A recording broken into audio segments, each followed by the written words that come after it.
Mahkamah Keluarga yang diketuai oleh Anwar Usman, adik ipar Joko, yang selalu mengatakan hanya takut pada Allah Subhanahu wa Ta'ala, ternyata lebih takut pada abang iparnya. Ini sungguh memalukan.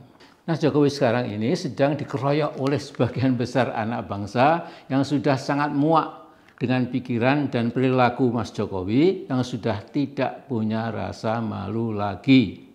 Saya tertawa sedih ketika Jokowi dalam sehari di IKN melakukan belasan upacara dagelan, yaitu bernama groundbreaking. Ada 2 hotel, rumah sakit, lapangan terbang, bangunan-bangunan lain, ada gedung ini untuk itu, ada gedung itu untuk ini, dan lain sebagainya, ya, lewat khayalan Pak Jokowi. Ya. Ini Jokowi menyatakan, saya minta semua bangunan ini sudah sempurna dan siap pakai pada awal Juli tahun ini. Jadi ini Pak Jokowi sedang berhalusinasi. Assalamualaikum warahmatullahi wabarakatuh. Alhamdulillahirabbil alamin. Wassalatu wassalamu ala asyrafil anbiya'i wal mursalin wa ala alihi wa sahbihi ajma'in. Amma ba'd. Sekitar 3 tahun lalu, ketika Jokowi mulai menukangi konstitusi agar bisa memperoleh perpanjangan 5 tahun lagi sebagai presiden, rakyat terkejut dan mulai sadar bahwa hamba Allah yang satu ini ternyata menyembunyikan ambisi untuk tetap berkuasa sampai mati. Tanpa secuil pun rasa malu, Jokowi melakukan rekayasa politik agar para lurah kepala desa se-Indonesia membuat kebutuhan tekad agar Jokowi bisa diberi perpanjangan 5 tahun lagi sebagai presiden. Tapi untung fraksi PDIP sebagai fraksi terbesar di DPR RI menolak usulan cengengesan itu, keinginan sontoloyo Jokowi, kemudian jadi buyar, alhamdulillah. Saudaraku, belakangan Jokowi bilang tetap akan cawe-cawe menentukan arah politik walaupun setelah dia usai jadi presiden. Mahkamah Keluarga yang diketuai oleh Anwar Usman, adik ipar Joko, yang selalu mengatakan hanya takut pada Allah Subhanahu wa Ta'ala, ternyata lebih takut pada abang iparnya. Ini sungguh memalukan.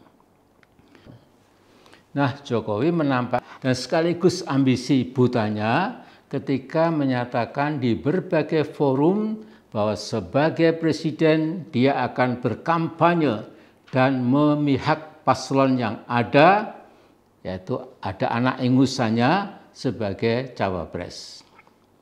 Hampir semua kalangan marah dan malu pada sikap Jokowi yang sudah tidak lagi punya etik atau moral. Nah, Jokowi sekarang ini sedang dikeroyok oleh sebagian besar anak bangsa yang sudah sangat muak dengan pikiran dan perilaku Mas Jokowi yang sudah tidak punya rasa malu lagi. Jadi beban nasional ya Pak Jokowi itu sekarang. Paling tidak ada 2 hal yang membedakan manusia dengan hewan. Pertama, manusia punya rasa malu, hewan tidak. Jadi kalau ada ayam jago mengejar-ngejar ayam betina tanpa rasa malu, ya wajar-wajar saja, wong binatang atau hewan. Kemudian yang kedua, kebuasan memang melekat pada binatang seperti harimau atau serigala. Kedua binatang ini bisa mencapik-capik dan akhirnya memangsa korbannya secara sangat kejam. Tentu di kehidupan binatang hal ini wajar saja. Tetapi kalau manusia sampai kejam, itu tentu kita tidak bisa paham. Ya. Nah, puncak ketololan dan keugal-ugalan Jokowi tercapai ketika dia sudah berhasil membunuh demokrasi, memperlakukan rakyat seperti sekumpulan kambing congek, dan menganggap rakyat lebih bodoh dari dirinya. Ternyata tokoh yang tidak bisa menunjukkan ijazah SD dan SMP-nya, ini benar-benar sudah menjadi Pak Pelongo.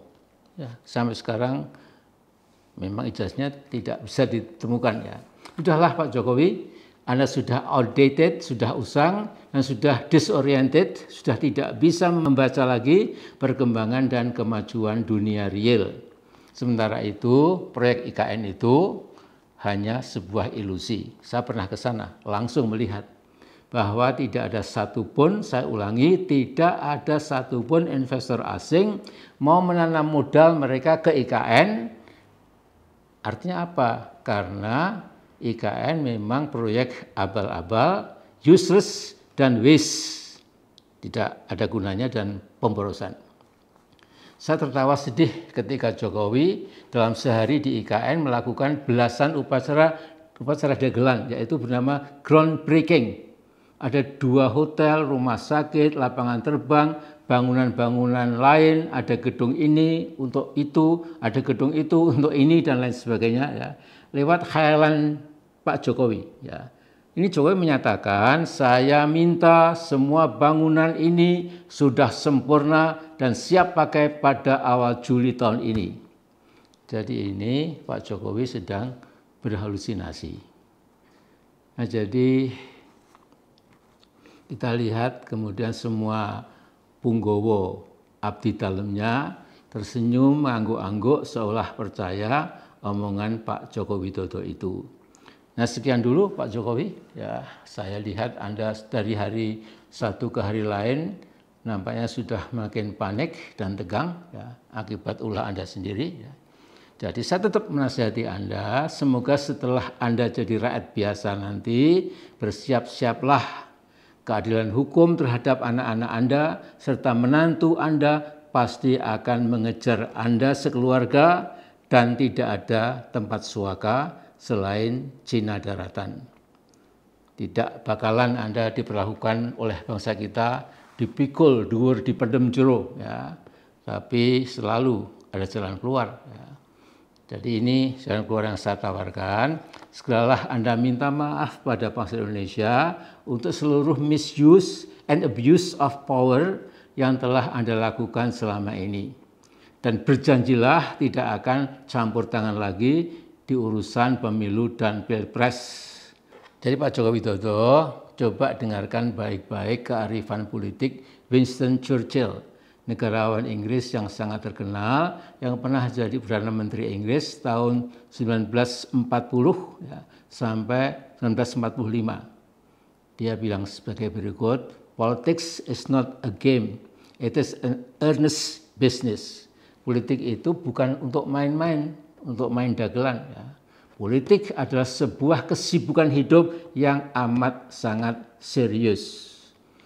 Nah, jadi Anda boleh ke sana kemari, jalan-jalan kemana saja, selfie dengan penduduk, sambil cengengesan sedikit, bergurau dengan rakyat dan melakukan hobi-hobi Anda lainnya. Jadi sekian dulu, semoga Allah SWT menunjukkan kebenaran dan keadilan buat bangsa Indonesia, bangsa pejuang yang tak kenal lelah dan terus bersabar menanti Indonesia yang tercerahkan, yang adil, beradab, rukun, damai, bersatu padu sebagai bangsa besar dan bangsa terhormat di muka bumi. Sekian dulu. Assalamualaikum warahmatullahi wabarakatuh. Allahu Akbar. Merdeka.